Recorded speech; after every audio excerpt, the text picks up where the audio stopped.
నమస్కారం ఫ్రెండ్స్. మన రాష్ట్రంలో ఎస్పెషల్లీ హైదరాబాద్లో ఈ ఇన్ఫ్రాస్ట్రక్చర్ డెవలప్మెంట్ ప్రజల కోసం కాకుండా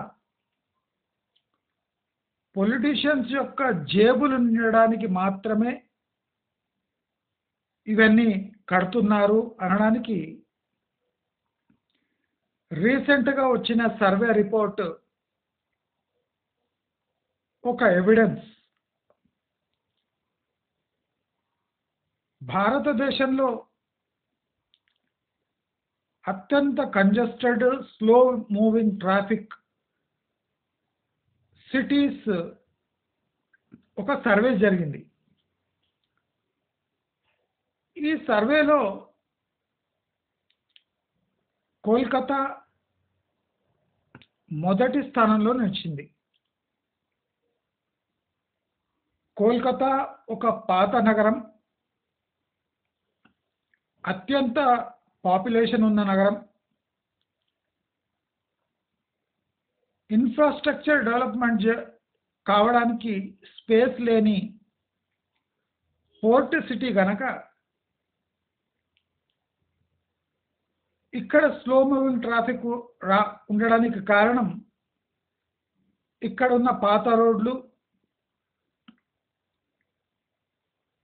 ఆ రోడ్లను ఎక్స్పాండ్ చేసే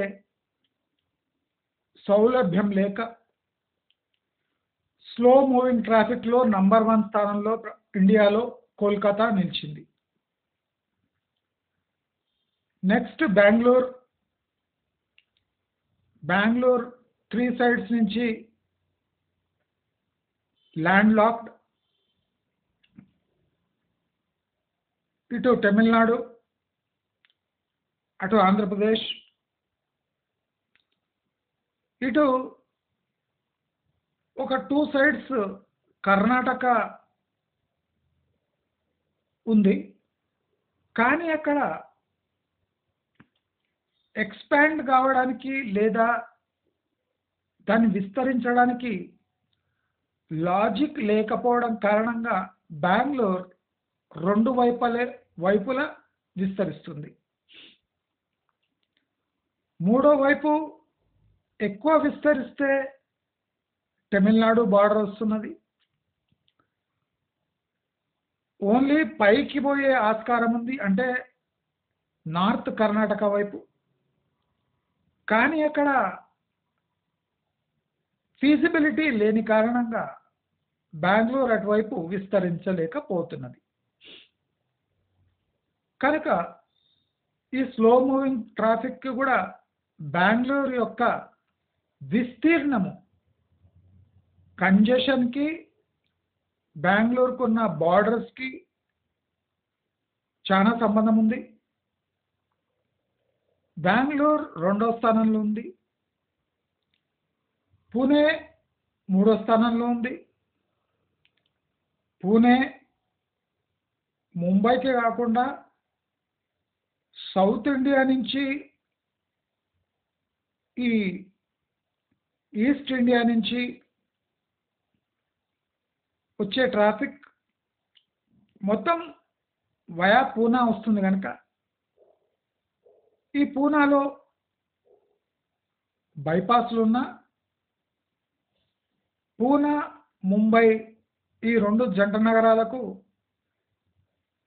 అవినాభావ సంబంధం ఉంది. కనుక పూనా 3వ స్థానంలో అత్యంత రద్దీ గల, స్లో మూవింగ్ ట్రాఫిక్ గల నగరంగా మారింది. సరే, ఈ 3 ప్రాపర్ లాజిక్ వల్ల, వెసులుబాటు లేకపోవటం వల్ల ఇవి స్లో మూవింగ్ సిటీస్గా మారటంలో మనం ఒక అర్థం తీసుకోవచ్చు. కానీ హైదరాబాద్ విశ్వనగరం, డల్లాస్, న్యూయార్క్, మాస్కోతో కంపారిజన్, దుబాయ్, మ్యాన్హాటన్, హైదరాబాదులో ట్రాఫిక్ సమస్యలు ఉన్నాయని కొన్ని లక్షల కోట్లు ఈ రోడ్డు వైడనింగ్కి, రోడ్డు విస్తరణకు, బైపాస్లకు, ఓఆర్ఆర్లకు, హైవే డెవలప్మెంట్కి, ఫ్లైఓవర్స్కి, ఈ రద్దీ తగ్గాననే మెట్రోకి కొన్ని లక్షల కోట్లు ఖర్చు చేసినాక ఈరోజు దేశంలోనే 4వ స్థానంలో హైదరాబాద్ 10 కిలోమీటర్లు ప్రయాణం చేయడానికి 32 పైచిలుకు నిమిషాలు పడుతుందట. 10 కిలోమీటర్ల ప్రయాణానికి 32 నిమిషాలు అంటే 1 కిలోమీటర్ ప్రయాణించడానికి 3 నిమిషాల 20 సెకండ్లు పడుతుందట యావరేజ్. కొన్ని స్థానాల్లో 1 కిలోమీటర్ ప్రయాణించడానికి రద్దీ టైంలో సుమారు 10 నిమిషాల పైచిలుకు పడుతుంది. యావరేజ్ సిటీ యావరేజ్ చేస్తే 3.2. అదే కోల్కతాలో 35 పడుతుందట, బెంగళూరులో కూడా 35 చిల్లర పడుతుంది, పూనాలో కూడా అంతే టైం పడుతుంది. అంటే ఇన్ఫ్రాస్ట్రక్చర్కి ఆస్కారం ఉండి ఇప్పుడు రీజనల్ రింగ్ రోడ్డు వైపు అడుగులేస్తున్న హైదరాబాదుకు ఇది చెంపపెట్టు లాంటిది. వాన పడితే కార్లు తేలుతాయి, వాన పడితే రోడ్లు మునుగుతాయి, వాన పడితే సెలయర్లాగా మారుతాయి. అదే కాకుండా ఒక షాపింగ్ మాల్ ఓపెన్ అయినా ఒక 10-20 కిలోమీటర్ల ట్రాఫిక్ జామ్ జరుగుతుంది. ఏ చిన్న ర్యాలీ, ఏ చిన్న పబ్లిక్ ఈవెంట్ జరిగినా హైదరాబాద్ మొత్తం అస్తవ్యస్తమయ్యే స్థితులు ఉన్నాయి. అంటే ఇన్ని ఫ్లైఓవర్లు, ఇన్ని రోడ్ ఎక్స్పాన్షన్లు, అతిపెద్ద మెట్రో, పుష్పుల్ ట్రైన్లు, rail network, flyover networks, road networks, ORR bypass అన్నీ ఉన్న సబర్బన్ రోడ్ నెట్వర్క్ ఉన్న మరి హైదరాబాద్ ఇంత దుస్థితికి రావడానికి కారణం, ఏకైక కారణం పబ్లిక్కి అవసరం లేని ఎక్స్పాన్షన్, పబ్లిక్ మూమెంట్ని పసిగట్టలేకపోవటం, ప్రతి ఒక్క ఇన్ఫ్రాస్ట్రక్చర్ ప్రాజెక్ట్ కమిషన్ల కోసం చేపట్టడం, ప్రతి ఒక్క రోడ్ ఎక్స్పాన్షన్, రోడ్ డైవర్జన్ పొలిటికల్గా మారటం. అంటే పాలిటీషియన్స్కి అనుకూలంగా రోడ్ల విస్తరణ, రోడ్ల మార్పిడి. ఓఆర్ఆర్ కూడా ఒక చోట సొట్టబోయి ఒక చోట ఉబ్బిపోయి, ఆ సొట్టబోయిన చోట ఈ పెద్ద మనుషుల భూములు ఉన్నాయి కనుక సొట్టబోతుంది. ఎక్కడ ఉబ్బుతుంది అంటే పొలిటీషియన్ యొక్క ల్యాండ్ కొద్దిగా దూరంలో ఉంటే ఓఆర్ఆర్ ఉబ్బుతుంది. అంటే ఒక రింగ్ రోడ్ ప్లాన్ చేసినాక దాన్ని ఉబ్బటము, సొట్టబోవటము పొలిటికల్ ఇంటర్ఫిరెన్స్, కరప్షన్కి నిదర్శనం. అలాగే ఇప్పుడు రీజనల్ రింగ్ రోడ్ కూడా, సదర్న్ రీజనల్ రింగ్ రోడ్ ఎక్కడికి కొలిక్కి వస్తలేదు. ఎందుకు వస్తలేదంటే సదరు పొలిటీషియన్స్ యొక్క ల్యాండ్ దగ్గర నుంచి రీజనల్ రింగ్ రోడ్ పోవాలి, కానీ ఆస్కారం లేదు. కానీ దాన్ని సొట్టబోయేటట్టు చేయాలి లేదా ఉబ్బిపోయేటట్టు చేయాలి.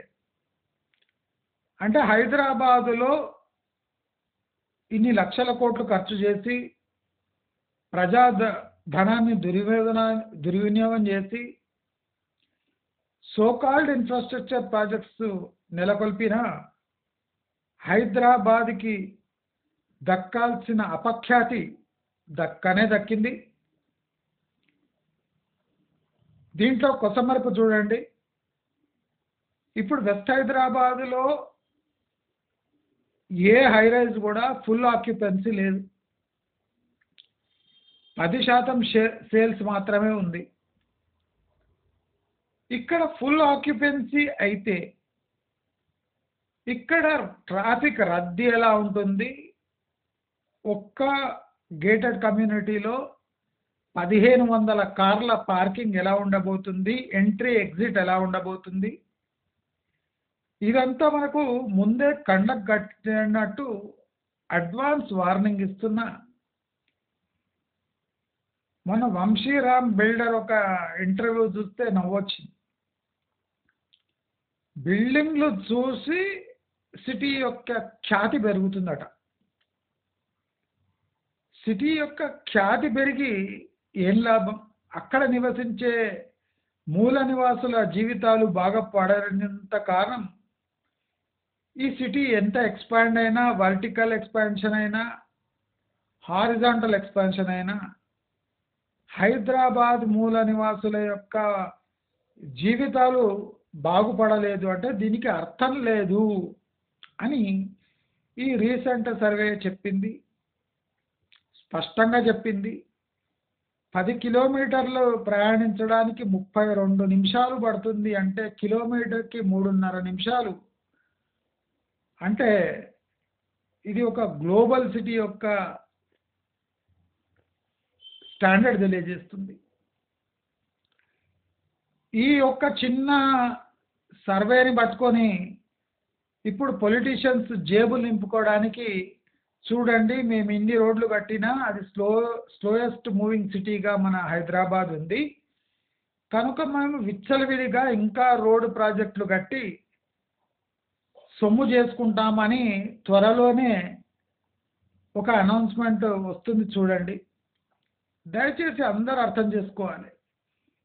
రోడ్ల ద్వారా లేదా బిల్డింగ్ల ద్వారా ఒక సిటీ యొక్క స్థితిగతులను తెలుసుకునే దౌర్భాగ్యమైన కల్చర్ని మానేసి employment, industrial infrastructure, public infrastructure అనేది ఇంటర్లింక్డ్ అని అందరూ తెలుసుకొని ప్రభుత్వాన్ని ప్రశ్నిస్తారు అని కోరుకుంటూ నమస్కారం.